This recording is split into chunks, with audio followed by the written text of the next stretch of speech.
Nihilism एक ऐसी philosophy जो कहती है कि लाइफ, यूनिवर्स और उनके अंदर मौजूद हर चीज़ का कोई इनहेरिट मीनिंग नहीं होता। ऑब्जेक्टिव ट्रूथ, मॉरल फाउंडेशन और कोई भी हायर ऑर्डर सिर्फ इंसान की कल्पना का हिस्सा है और रियलिटी में इनका कोई एग्जिस्टेंस नहीं है।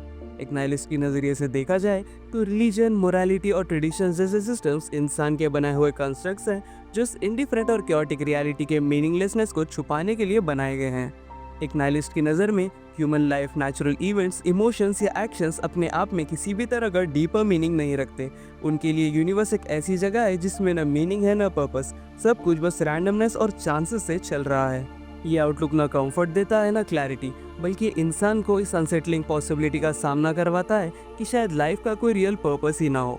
काफ़ी लोगों के लिए ये थॉट डिस्टर्बिंग भी हो सकता है क्योंकि उनके उन नैरेटिव्स को कोलैप्स कर देता है जिनके ज़रिए लोग अपने इमोशंस, स्ट्रगल्स और एम्बिशंस को मीनिंग देते हैं, जैसे प्यार, सफरिंग, गोल्स या सोसाइटल प्रोग्रेस।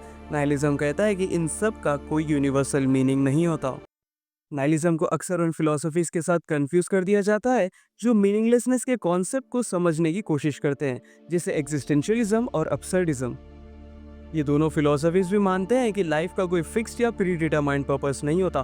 फिलोसोफर्स जैसे जेन पॉल सार्ट्रे और एल्बर्ट कामू मानते थे कि लाइफ का कोई इनहेरिट मीनिंग नहीं है, इसीलिए ये हमारा काम है कि हम अपनी लाइफ को मीनिंग दें। सार्ट्रे ने कहा था, एग्जिस्टेंस प्रीसीड्स एसेंस। हम बिना किसी रीज़न के इस दुनिया में आए हैं और हमें खुद डिसाइड करना पड़ता है कि हम कौन हैं। एग्जिस्टेंशियलिज्म लाइफ की हार्श रियलिटी को इग्नोर नहीं करता, बल्कि ये कहता है कि इंसान अपनी मर्जी और एक्शन से एक मीनिंगलेस वर्ल्ड में अपना पर्सनल मीनिंग क्रिएट कर सकता है। वहीं अब्सर्डिज्म ज़्यादा डायरेक्ट है। कामो कहते हैं कि लाइफ अब्सर्ड है, हम मीनिंग, ऑर्डर और लॉजिक ढूंढते हैं लेकिन यूनिवर्स हमें कुछ भी नहीं देता।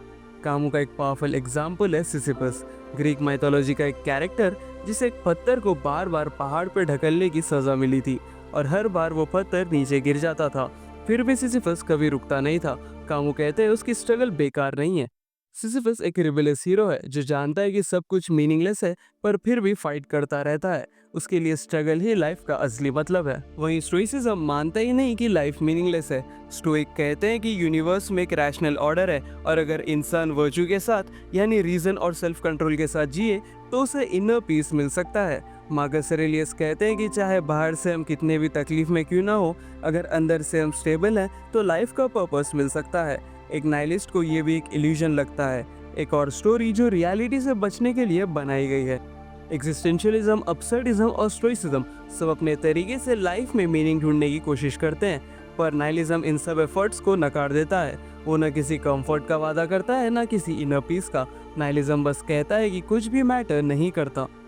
एक बिल्डिंग में आग लगती है, एक तरफ एक छोटा बच्चा है जिसे आप जानते भी नहीं, दूसरी तरफ एक वेल ट्रेन्ड सर्विस डॉग है। आप दोनों में से किसी एक को बचा सकते हो, आप किसे बचाओगे?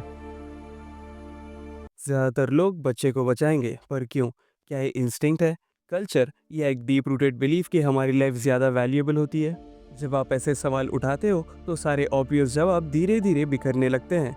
अगर बात इंटेलिजेंस की है तो क्या ज़्यादा स्मार्ट इंसान की लाइफ ज़्यादा वैल्यूएबल होती है? अगर बात पोटेंशियल की है तो फिर बूढ़े और टर्मिनली इल लोगों का क्या? अगर बात सफरिंग की है तो फिर एनिमल का दर्द इक्वली इम्पोर्टेंट क्यों नहीं होता? ये क्यों एक बॉटमलेस पिट है और यहीं से नाइलिज्म शुरू होता है, उन आंसर्स के कोलैप्स होने से जो कभी ऑब्वियस लगते थे। नाइलिज्म तब शुरू होता है जब रिलीजन, मोरालिटी, आइडेंटिटी सब कुछ एक्सपीरियंस, साइंस और मॉडर्न डिल्यूजनमेंट के प्रेशर में बिखरने लगते हैं। यूनिवर्स तुम्हें कोई जस्टिफिकेशन नहीं देता, ना ही कोई ग्रैंड स्क्रिप्ट लिखी गई है। शायद कभी कुछ भी एक्चुअली मैटर करता ही नहीं था। हमारा दिमाग जो हर चीज़ को किसी न किसी मतलब से जोड़ने की कोशिश करता है, कंफ्यूज हो जाता है जब वो सारे मतलब खुद ही मीनिंगलेस लगने लगते हैं। प्यार एक केमिकल इक्वेशन बन जाता है, जस्टिस एक सोशल एग्रीमेंट और पर्पस सिर्फ एक कहानी जो हम खुद को सुनाते हैं ताकि हम रुक न जाएं। वैसे तो नाइलिज्म के काफ़ी सारे टाइप्स हैं, लेकिन इस वीडियो में हम उनमें से सिर्फ 3 इंपॉर्टेंट फॉर्म्स के बारे में बात करने वाले हैं। मॉरल नाइलिज्म, ये ऑब्जेक्टिव मॉरल ट्रुथ को डिनाई करता है। ये कहता है कि राइट और रॉन्ग जैसे कॉन्सेप्ट्स नेचुरली एग्जिस्ट नहीं करते। अगर लाइफ का खुद में कोई मीनिंग नहीं है तो गुड और इविल जैसे वर्ड्स का भी कोई फिक्स्ड वेट नहीं बचता। सोचो, अगर एक आदमी अपने परिवार की भूख मिटाने के लिए खाना चुराता है, ज़्यादातर लोग कहेंगे चोरी करना गलत बात है, लेकिन ये आदमी मजबूर था। कुछ लोग इस एक्ट को मॉरली जस्टिफाइड भी मानेंगे क्योंकि उसका इंटेंशन किसी को हर्ट करना नहीं था, वो सिर्फ अपने परिवार की भूख मिटाना चाहता था। एक मॉरल रियलिस्ट कहेगा कि मोरालिटी एक ऑब्जेक्टिव ट्रुथ है, यानी चोरी करना इनहेरेंटली गलत है, लेकिन वो ये भी मानेगा कि इस सिचुएशन में ये एक लेसर एवल हो सकता है। उसके लिए मोरालिटी एक रियल स्टैंडर्ड है जो कॉन्टेक्स्ट के हिसाब से फ्लेक्सिबिलिटी के साथ हर सिचुएशन में अप्लाई होता है। लेकिन एक मॉरल नाइलिस्ट का नज़रिया इससे बिल्कुल अलग है। उसके लिए राइट या रॉन्ग किसी एब्सोल्यूट सेंस में एग्जिस्ट नहीं करता। उसके अकॉर्डिंग चोरी गलत नहीं है, वो सिर्फ गलत लगती है क्योंकि सोसाइटी ने हमें ऐसा सोचना सिखाया है। मोरालिटी एक मॉरल नाइलिस्ट के लिए सिर्फ एक ह्यूमन इन्वेंशन है, एक सिस्टम जो हमने सोशल बिहेवियर कंट्रोल करने के लिए बनाया है। इस नज़रिए से देखा जाए तो जिस भी आदमी ने चोरी की उसने कोई मॉरल क्राइम कमिट नहीं किया, उसने सिर्फ सर्वाइवल के लिए एक्ट किया। एथिक्स मॉरल नाइलिस्ट के लिए बस सोशल एग्रीमेंट या पर्सनल चॉइसेस होते हैं, ना कि कोई डिवाइन या एटर्नल रूल्स। पॉलिटिकल नाइलिज्म एक पॉलिटिकल नाइलिस्ट के अकॉर्डिंग पॉलिटिकल सिस्टम जैसे डेमोक्रेसी, मोनार्की, कम्युनिज्म या कोई और, उनका कोई लेजिटिमेट या इनहेरेंट वैल्यू नहीं होता। ये किसी गवर्नमेंट या पार्टी को क्रिटिसाइज नहीं करते, बल्कि पूरे पॉलिटिकल अथॉरिटी के कॉन्सेप्ट को ही रिजेक्ट करते हैं। हम अक्सर लोगों को कहते हुए सुनते हैं कि जीत किसी भी पार्टी की हो कुछ बदलने वाला नहीं है, सारा सिस्टम झूठ और मैनिपुलेशन पे बना है। यही पॉलिटिकल नाइलिस्ट की भी थिंकिंग है। इनकी नज़र में गवर्नमेंट एक नेचुरल नीड नहीं, बल्कि एक आर्टिफिशियल स्ट्रक्चर है जो लोगों को कंट्रोल करने के लिए बनाया गया है, ना कि उनकी सेवा करने के लिए। लॉज, कॉन्स्टिट्यूशंस और पॉलिटिकल आइडियोलॉजीज को ये लोग नोबल या आइडियलिस्टिक एफर्ट्स नहीं मानते।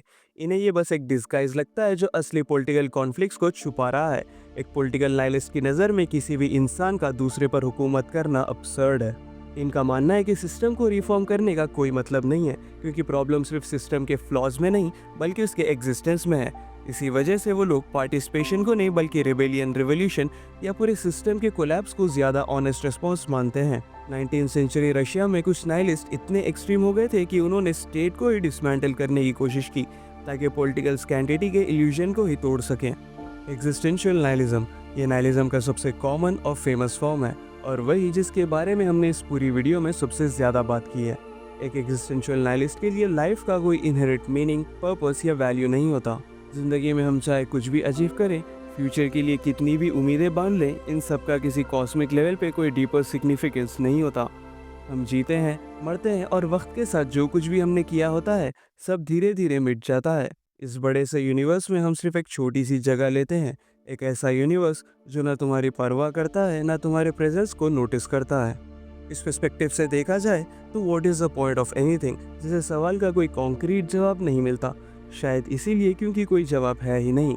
अगर कोई बिल्ट इन मीनिंग ही नहीं है तो सोसाइटी के प्रेशर और फेक गोल्स के पीछे भागने की भी कोई ज़रूरत नहीं बचती।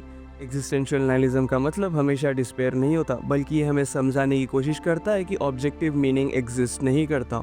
चाहे नाइलिज्म का कोई भी फॉर्म हो, सब एक ही फाउंडेशन पे टिके हैं, the rejection of absolute meaning. Nihilism her level पे यही पूछता है, क्या हमारे बिलीव्स के पीछे कोई सच में सॉलिड बेस है, या हम एक ऐसे रियलिटी में अकेले हैं जो हमें कोई आंसर नहीं देती। फ्रेडरिक नीत्शे 19th सेंचुरी के एक फेमस फिलोसोफर जिन्होंने नाइलिज्म के डेंजर को सबसे पहले सीरियसली लिया था।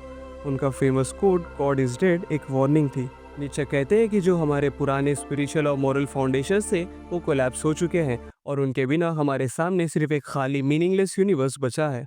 नीत्शे ने नाइलिज्म के दो पार्ट्स आइडेंटिफाई किए, पैसिव नाइलिज्म जहाँ लोग डिस्पेयर और होपलेसनेस में चले जाते हैं, और एक्टिव नाइलिज्म जहाँ लोग पुरानी वैल्यूज तोड़ते हैं ताकि उनकी जगह कुछ नया बनाया जा सके। नीत्शे का एम ये नहीं था कि हम सिर्फ अंधेरे में खो जाएं, उसने एक सोल्यूशन भी दिया था, क्रिएट न्यू वैल्यूज। यहीं से आता है उनका कॉन्सेप्ट ऑफ ओवरमेंश, जिसे इंग्लिश में ओवरमैन या सुपरमैन भी कहा जाता है। ओवरमेंश वो इंसान होता है जो खुद अपना मीनिंग क्रिएट करता है बिना किसी डिवाइन गाइडेंस के। नीत्शे ने कहा था God is dead and we have killed him. इसका मतलब ये नहीं कि कोई रियल गॉड फिजिकली मर गया है, ये एक मेटाफर है कि मॉडर्न साइंटिफिक और रैशनल ज़माने में लोगों ने रिलीजन और ट्रेडिशनल बिलीव्स को छोड़ दिया है। वो पुरानी गॉड वाली दुनिया जो जिंदगी का मीनिंग, मोरालिटी और पर्पस देती थी, अब लोगों के लिए डेड हो चुकी है, और अब हम खुद जिम्मेदार हैं अपनी वैल्यूज़ और मीनिंग्स क्रिएट करने के लिए। नीत्शे ने एक और कॉन्सेप्ट दिया था, विल टू पावर, एक ऐसा इंटरनल फोर्स जो हमें ज़िंदगी को एक्सेप्ट करने, उसे शेप देने और ख़ुद अपनी कहानी लिखने की स्ट्रेंथ देता है। नीत्शे के लिए नाइलिज्म एंड नहीं था, बल्कि एक ट्रांजिशन था, एक रास्ता जहाँ से गुजर के हम कुछ और बन सकते हैं। आज के ज़माने में नाइलिज्म सिर्फ एक फ़िलॉसफी नहीं बल्कि एक एवरीडे लाइफ का हिस्सा बन चुका है। मीम्स, डार्क जोक्स और लेट नाइट शोज सब एग्जिस्टेंस की अब्सर्डिटी पे हंसते हैं। सोशल मीडिया पर लोग अपनी फीलिंग्स को एक्सप्रेस करते हैं, लेकिन रियल लाइफ कनेक्शन कम ही नज़र आता है। मॉडर्न कल्चर नाइलिज्म को सीरियसली नहीं लेता। सुपर हीरोज दुनिया तो बचाते हैं पर कुछ बदलता नहीं। रियलिटी टीवी बिना किसी मीनिंग के फेम दे देता है और एड्स हमें ये यकीन दिलाते हैं कि मटेरियलिस्टिक चीज़ों में ही खुशियाँ छुपी होती हैं। मूवीज़ और सॉन्ग्स बार बार ऐसे कैरेक्टर्स और वर्ल्ड्स दिखाते हैं जहाँ सब कुछ मीनिंगलेस और absurd लगता है, जैसे ज़िंदगी का कुछ मतलब ही ना हो। स्क्रॉल करते वक्त हमें ऐसा लगता है कि हम किसी और की ज़िंदगी देख रहे हैं। टेक्नोलॉजी ने हमें कनेक्ट तो किया है पर सब कुछ स्पेसिफिकल लगता है। हर तरफ केओस है, क्लाइमेट, पॉलिटिक्स, नॉइस, पर इन सब का क्या एक्चुअली में कोई मतलब है?